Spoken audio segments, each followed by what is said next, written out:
Yemen, सना, जुलाई 2017। निमिषा पेरिया नामक एक औरत ने तलाल अब्दो मेहंदी नाम के एक शख्स को केटेमाइन की खुराक दी, जिससे ओवरडोज के कारण उसकी मौत हो गई। लेकिन उसके बाद निमिषा पेरिया और उसकी दोस्त हन्नान ने तलाल के साथ जो किया उसने पूरे यमन को हिला डाला।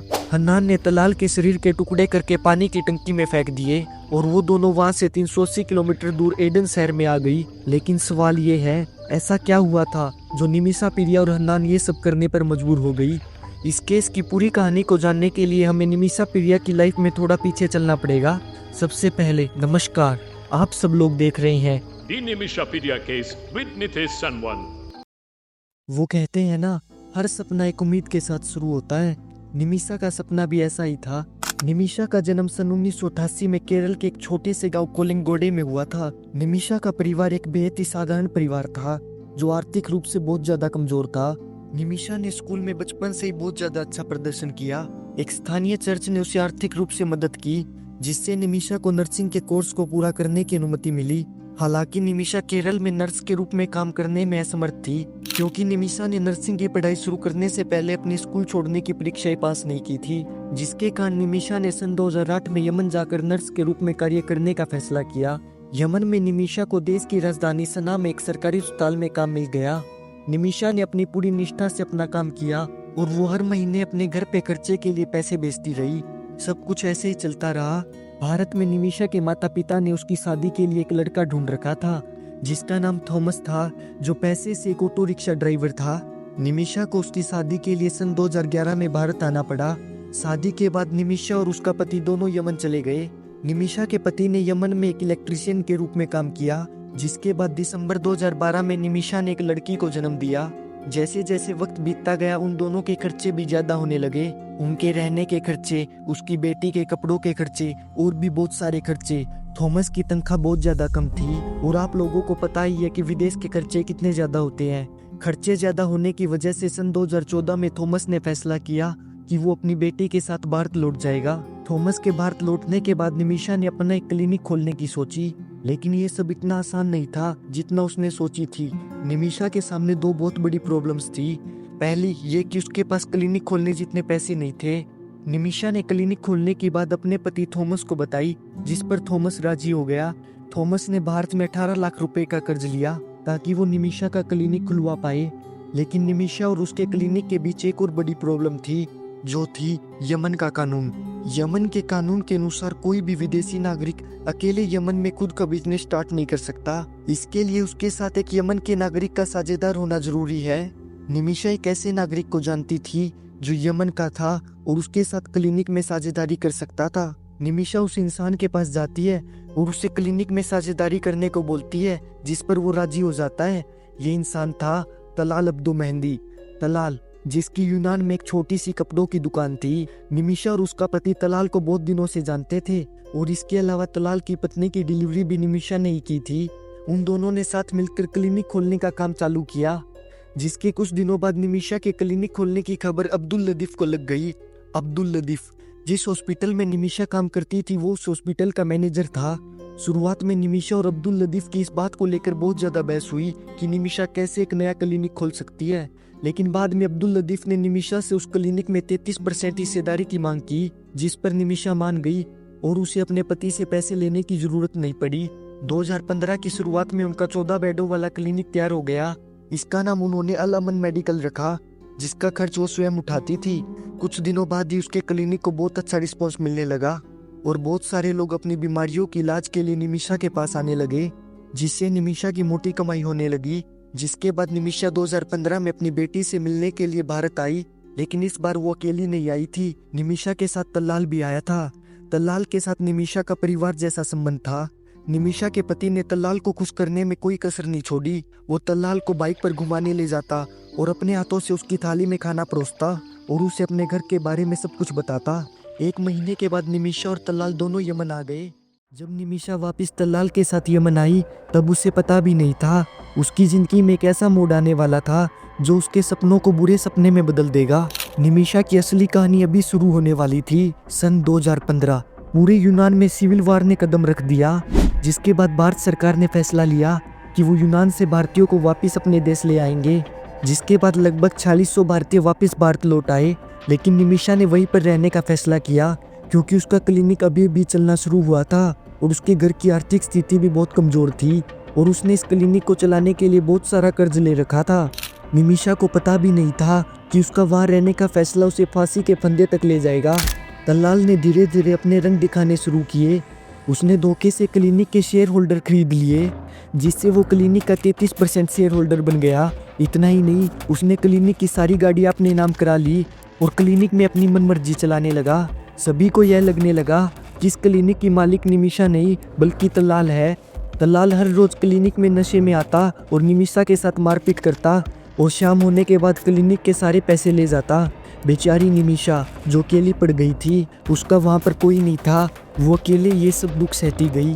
लेकिन हद तो तब पार हो गई जब दलाल ने निमिषा और उसकी शादी का फेक मैरिज सर्टिफिकेट बनवा लिया। निमिषा को इस बात का अंदाजा भी नहीं था दलाल इस हद तक गिर जाएगा। ये कहानी थोड़ा पीछे की है। जब दलाल और निमिषा दोनों केरल आए थे, तब दलाल ने धोखे से निमिषा और थॉमस की मैरिज एल्बम में से एक फ़ोटो चुरा ली और उस फोटो का कटआउट करवा के निमिषा के साथ थॉमस की फ़ोटो की जगह अपनी फ़ोटो लगवा ली और धोखे से निमिषा के साइन उस फेक मैरिज सर्टिफिकेट पे करवा लिए। धीरे धीरे दलाल निमिषा के साथ बहुत ज़्यादा जुल्म करने लगा और वो निमिषा को उसकी सचमुच की पत्नी समझने लगा, जिससे तंग आकर निमिषा ने 2016 में पुलिस कंप्लेंट करवाई। लेकिन पुलिस ने दोनों पर ही आरोप लगाया और समाज में अशांति फैलाने के लिए दोनों को 6 दिन के लिए जेल में बंद कर दिया। जेल से छूटने के बाद दलाल और ज़्यादा खूंखार हो गया और वो निमिषा को क्लिनिक में सबके सामने मारने पीटने लगा। इतना ही नहीं, वो क्लिनिक की और भी नर्सों के ऊपर हाथ उठाने लगा और उनके साथ बदसलूकी करने लगा।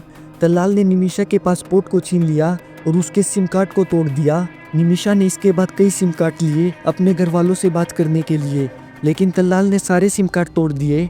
इन दिनों निमिषा की मुश्किल से ही अपने घर में बात हो पाती थी, वो भी सिर्फ 1-2 मिनट के लिए। निमिषा ने इस बारे में अपने घर वालों को कुछ नहीं बताया क्योंकि यमन में सिविल वार चल रहा था और उसके घर वाले चाहते हुए भी कुछ नहीं कर सकते थे। ये सब निमिषा के लिए सहती रही। दलाल हर रोज़ दारू पी के आता और निमिषा के साथ शारीरिक संबंध बनाने की कोशिश करता। इतना ही नहीं, कई बार तो दलाल अपने दोस्तों को भी साथ लेकर आता और निमिषा को वहाँ से भागना पड़ता और उसे सारी रात यमन की सड़कों पर बितानी पड़ती। निमिषा ने इस बारे में पुलिस में कई बार कंप्लेंट की और दलाल को कई बार जेल भी जाना पड़ा। एक बार तो दलाल को यह कह के छोड़ा गया कि वो निमिषा के पासपोर्ट को वापस दे देगा और निमिषा के क्लिनिक को वापस उसके नाम पे कर देगा, लेकिन दलाल ने ऐसा कुछ भी नहीं किया। उसके शरीर पर पाप की एक अजीब सी धुन चढ़ गई थी।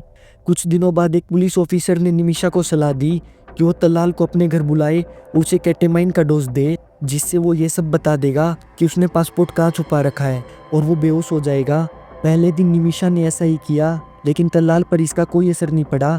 लेकिन जब दूसरे दिन दलाल निमिषा के घर नशे की हालत में आया तो निमिषा ने उसे दूसरी बार केटामाइन की डोज दे दी, जिससे दलाल नीचे गिर गया और बहुत ज़ोर ज़ोर से चिल्लाने लगा और थोड़ी देर बाद वो शांत हो गया। जब निमिषा ने दलाल के हाथ को चेक किया तो वो बहुत ज़्यादा डर गई। दलाल मर चुका था। इसके बाद निमिषा ने जल्दी से अपनी दोस्त हन्नान को फ़ोन किया। हन्नान जो उसी के फ्लैट में ग्राउंड फ्लोर पर रहती थी, वो निमिषा की बेस्ट फ्रेंड थी। निमिषा अपनी हर छोटी से छोटी और बड़ी से बड़ी बात को हन्नान के साथ शेयर करती थी। जब हन्नान ने देखा कि दलाल मर चुका है तो उसके दिमाग में एक आइडिया आया। उसने दलाल के शरीर के छोटे छोटे टुकड़े कर दिए और पानी की टंकी में फेंक दिए। जिसके बाद निमिषा और हन्नान वहाँ से 380 किलोमीटर दूर एडन शहर में आ गई। जब कुछ दिनों बाद पड़ोसियों को उस टंकी में से बास आने लगी तो उन्होंने पुलिस को खबर की। जब पुलिस ने उस पानी की टंकी को खोला तो उनके पैरों तले ज़मीन खिसक गई। उन्होंने कभी सपने में भी नहीं सोचा था कि उन्हें ये सब देखने को मिलेगा। जिसके बाद पुलिस ने निमिषा और हन्नान को ढूंढना शुरू किया, जो गायब हो चुकी थी। कुछ दिनों बाद पुलिस ने निमिषा और हन्नान दोनों को पकड़ लिया और खबरों में यह झूठी खबर फैलाई गई कि निमिषा और दलाल की शादी हो चुकी थी। जिसके बाद निमिषा पर दलाल की हत्या का मामला कोर्ट में चला। निमिषा को ये केस लड़ने के लिए कोई वकील नहीं दिया गया, उसे अदालत के सामने अपना पक्ष खुद ही रखना पड़ा। जिसके बाद सन 2018 में निमिषा को दलाल की हत्या के आरोप में फांसी की सजा सुनाई गई और हन्नान को दलाल के शरीर के टुकड़े टुकड़े करने के आरोप में उम्र कैद की सजा सुनाई गई। भारतीय सुप्रीम कोर्ट के वकील KR सुभाष चंद्रन के अनुसार निमिषा को कोई वकील नहीं दिया गया और निमिषा का पूरा मुकदमा अरबी में हुआ। जिसके बाद निमिषा के इन कारकों के कांड KR सुभाष चंद्रन ने फिर से सुनवाई का आह्वान किया। जून 2018 में निमिषा को अलबेदा की जेल से सना की जेल में भेज दिया गया और बाकी का मुकदमा वहीं से चला। इस बार निमिषा को एक जूनियर एडवोकेट दिया गया जो ठीक तरह से अपने पक्षों को कोर्ट में रख भी नहीं पाया और फिर से निमिषा को फांसी की सजा सुनाई जाती है। जिसके बाद निमिषा के रिश्तेदारों ने सेव निमिषा नामक एक फंड चलाया। इस फंड में निमिषा की रिहाई को लेकर बातचीत की गई, लेकिन नवंबर 2023 में निमिषा की इस बात को सर्वोच्च न्यायालय द्वारा खारिज कर दिया गया। जिसके बाद निमिषा को छुटाने के लिए कोर्ट में ब्लड मनी का प्रस्ताव लाया गया। इसको समझने के लिए आपको सबसे पहले ब्लड मनी को समझना होगा। ब्लड मनी यूनान का एक ऐसा कानून है जब अगर किसी की हत्या कर दी जाए तो उसके परिवार को मुंह मांगा पैसा देना पड़ता है। अगर उसका परिवार राजी हो तो इसके बदले आरोपी को छोड़ दिया जाता है। दलाल की तरफ से उसके परिवार वालों ने ब्लड मनी की मांग की। उन्होंने 3 से 4 लाख डॉलर की मांग की। निमिषा के परिवार वाले इस फंड को जुटाने के लिए बहुत ज़्यादा मेहनत कर रहे हैं। सोशल मीडिया पर सेव निमिषा नामक एक फंड चलाया गया था जिस पर $40,000 इकट्ठा हो चुके हैं। लेकिन 30 दिसंबर 2024 को कुछ ऐसा हुआ जिसने निमिषा के परिवार वालों की आस पर पानी फेर दिया। यमन के राष्ट्रपति रशद अल अलीमी ने निमिषा की सजा पर मुहर लगा दी और यह आश्वासन दिया कि निमिषा को 1 महीने के अंदर फांसी दी जाएगी। हालांकि इस बात की पुष्टि अब तक यमन सरकार के द्वारा नहीं की गई। अभी ब्लड मनी ये निमिषा को बचाने का एकमात्र सहारा है। निमिषा की मां निमिषा को छुड़ाने के लिए बहुत ज़्यादा मेहनत कर रही है। वो अभी यमन में ही है। उन्हें सिर्फ 2 बार ही निमिषा से मिलने का मौका मिला है। निमिषा की मां ने कहा है निमिषा को छुड़ाने के लिए उनका परिवार कुछ भी करेगा।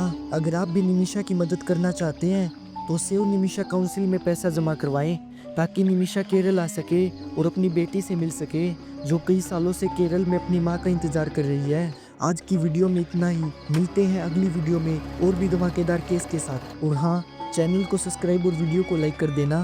तब तक के लिए राम राम।